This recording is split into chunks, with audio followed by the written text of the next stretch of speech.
కాబట్టి నా సూచన, ఒక 2 సంవత్సరాలు ఓపిక పట్టండి. ఇంకా 3 ఏళ్ళు ఉంది జనరల్ ఎలక్షన్కి. చివరి సంవత్సరంలో రాజకీయాలు చేద్దాం. 2 సంవత్సరాలు సహకరించండి. ప్రతిపక్షంగా మీరు సూచన చేయండి, సమస్యల్ని లేవనెత్తండి, ప్రభుత్వానికి విజ్ఞప్తి చేయండి, అవసరం అనుకుంటే నిరసన తెలపండి, ధర్నా చేయండి. ప్రజా సమస్యల మీద మాకు అభ్యంతరం లేదు, మేము అనుమతులు ఇస్తున్నాము. చట్టసభలలో చర్చలు చేయండి, ప్రభుత్వాన్ని ప్రశ్నించండి. తప్పుడు ప్రచారము, నువ్వు డబ్బులు ఇచ్చి పెట్టుకున్న సోషల్ మీడియా నువ్వు చెప్పిందే రాస్తాడు. నువ్వు చెప్పిందే రాసి నువ్వే చదివిది నిజం అనుకొని భ్రమలకు లోనై ఫేక్ ప్రతిదీ. నవీన్ యాదవ్ ఇట్లా మాట్లాడిండు, లేకపోతే బట్టి విక్రమార్క గారు ఆ విధంగా అన్నాడు. అంటే ఫేక్ న్యూస్ నువ్వే క్రియేట్ చేసి ఆ ఫేక్ న్యూస్ నువ్వే నమ్మి నువ్వే కొద్దిమందికి సర్వేల పేరు మీద నగదిచ్చి, మనందరం ఇక్కడనే ఉన్నాము, ప్రతి ఒక్కరికి ఇంకొకరు తెలిసిన వాళ్ళే ఉంటారు. నాకు ప్రత్యక్షంగా తెలియకపోతే అమర్ గారికి తెలుస్తుంది, ఆ సర్వే చేసిన ఆయన వెనకాల ఎవరు ఉన్నారు ఏమున్నది అని. వారిని అడిగితే నాకు చెప్పడా, వారిని అడిగి నిన్న మొన్న జరిగిన సర్వేలు అన్నీ కూడా నేను మీట్ ది ప్రెస్ రోజు కూడా మీకు అందరికీ చెప్పిన. సరే, వాళ్ళు ఎన్నికల్లో నెగ్గడానికి ఏదో ఇట్లాంటి ప్రయత్నాలు చేస్తారే, మీ విశ్వసనీయత పోగొట్టుకోకండి, వాటిని ప్రసారం చేసి అని చెప్పి ఛానల్స్ అండ్ పేపర్స్ కూడా నేను రిక్వెస్ట్ చేసిన. ఇప్పుడు నిజాలు తెలిసినాయి కదా, నేను ఆ రోజు కూడా చెప్పిన. నేను ఈరోజు ప్రత్యేకంగా ప్రెస్ మీట్ పెట్టడానికి మీకోసమే. మీట్ ది ప్రెస్ రోజు నేను చెప్పిన, బీఆర్ఎస్ ఓడుతుంది, బీజేపీ డిపాజిట్ జప్తు అవుతుందని ఆ రోజు చెప్పిన. మీరు అడిగితే అవునా, ఎగ్జాక్ట్గా అదే జరిగింది కదా. కానీ ఈ లోపల సరే, సర్వే వల్ల నేను తప్పుపట్టను, వాళ్ళ జీవనాధారం ఇది వచ్చినప్పుడే వాళ్ళకు ఉపాధి, మళ్ళీ నెక్స్ట్ ఎన్నికలు వచ్చేటప్పటి వరకు వాళ్ళు వాళ్ళ లైఫ్లో వాళ్ళ కంఫర్ట్స్తో ఉండాలంటే ఏదో ఒకటి. కానీ మీ క్రెడిబిలిటీ పోయిన తర్వాత మీ సంస్థనే మిగలదు. పెయిడ్ ఆర్టికల్స్ కోసము, పెయిడ్ న్యూస్ టెలికాస్ట్ కోసము సంస్థలు కూడా వ్యాపార దృక్పథంతో ఇట్లాంటి తప్పుడు ప్రచారాలు చేస్తే, ఆ తప్పుడు ప్రచారాలు కొద్ది రోజుల్లో తేటతెల్లమైనప్పుడు వచ్చే సమస్యలను కూడా మీడియా సంస్థలు దృష్టిలో పెట్టుకోవాలి.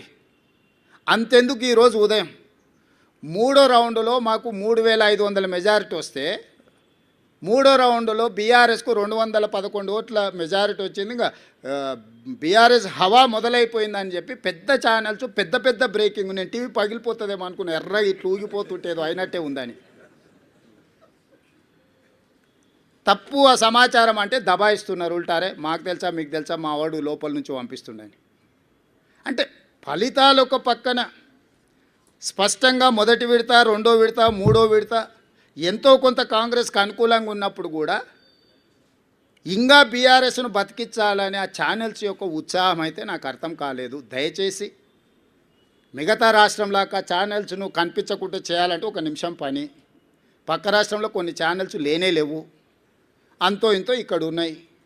మేము మాకు వ్యతిరేకంగా మీరు వేసినా కూడా ఏమనుకుంటా సరే నడుస్తుందని. కానీ వాస్తవాలు ఒక పక్కన ఎన్నికల కమిషన్ ఇస్తున్న ఫలితాలను కాదని టీవీ ఛానల్స్ ఫలితాలను ఇస్తే ఎట్లా? మీరే ఎన్నికల్ని నిర్వహిస్తారు, మీరే ఎన్నికల ఫలితాలు ప్రకటిస్తారు, మీరే అభ్యర్థులను కూడా గెలిపించి సర్టిఫికేట్ ఇస్తారా అండి? నిన్నగాక మన కామారెడ్డిలో ఒక అమ్మాయి ఎవరో పోయారట, నా కలెక్టర్ వచ్చింది పోస్టింగ్ అని వాళ్ళ ఇంటి వాళ్ళని బ్లఫ్ చేయడానికి. అట్లా మీరేమైనా అభ్యర్థిని అసెంబ్లీకి పంపిస్తారా అండి సర్టిఫికేట్ ఇచ్చి టీవీ ఛానల్స్ వాళ్ళు పేపర్లో? దయచేసి మీ విశ్వసనీయత పోగొట్టుకోకండి. మీకు మా పట్ల వ్యతిరేకత ఉంటే ఇంకో రూపంలో ఏదైనా చూపించండి. మీ యజమానులకు ఏదైనా వ్యాపారాలకు సంబంధించిన అంశాలు ఏమైనా ఉంటే అది ఇంకో దగ్గర చూసుకోండి. కానీ ఈ ఛానల్స్లలో మరీ ఇంత బరితెగింపు, అడ్డగోలుతనము, ఆ పార్టీల కంటే ముందే ఆ పార్టీ వాళ్ళని వచ్చి క్లెయిమ్ చేయాలి. కనీసం మాకు 3వ రౌండ్లో మెజారిటీ వచ్చింది, ఇక మా హవా జరుగుతుంది, అదే ఏంటి పర్వాలేదు.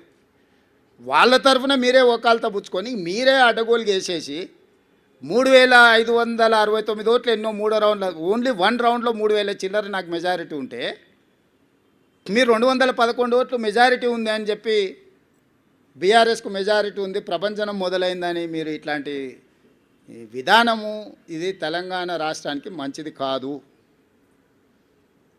దయచేసి ఈ ఫలితాలు విశ్లేషణలు మీరందరూ చెయ్యండి.